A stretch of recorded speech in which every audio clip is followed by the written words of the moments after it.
नमस्कार। आज जो कहानी सुनाने जा रहा हूँ उसका शीर्षक है दमदार खुद्दार। पूरे दौलतपुर गांव में चेतराम को छोड़कर ऐसा कोई नहीं था जो अमीर चंद के एहसानों तले या कर्ज के नीचे न दबा हो।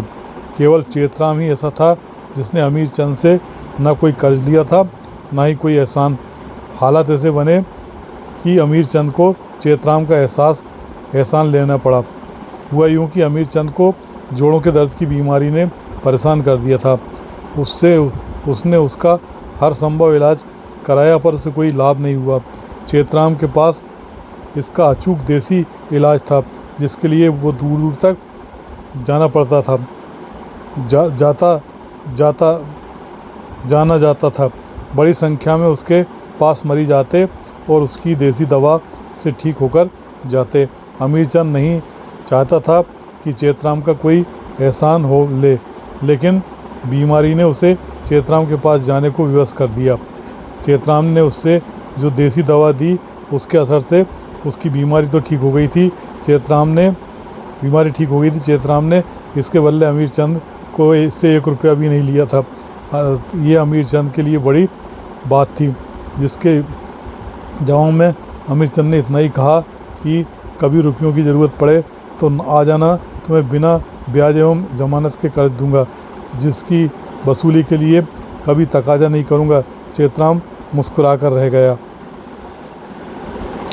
भगवान करे कभी अमीर चंद से कर्ज लेने की नौबत ही ना आए।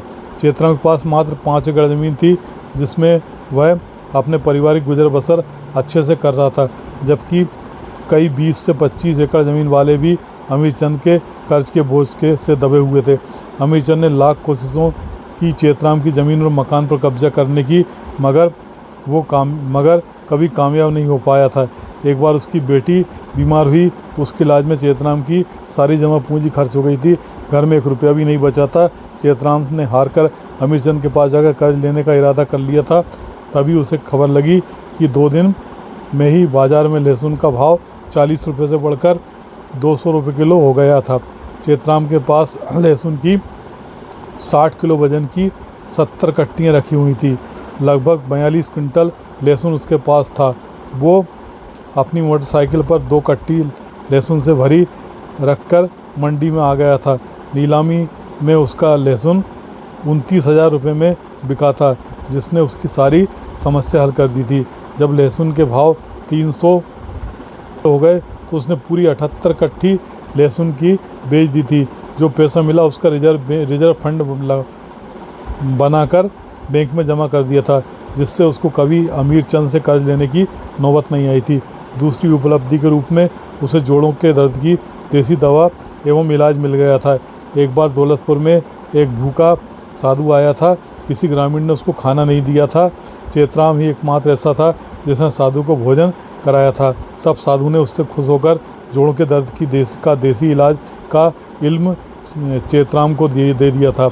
जो साधु तो दुआ देकर चला गया था, वो साधु दुआ देकर चला गया था, लेकिन उस दिन से चेतराम की ख्याति दूर दूर तक हो गई थी। चेतराम की खुददारी दमदारी से एक बार फिर सामने आ गई थी।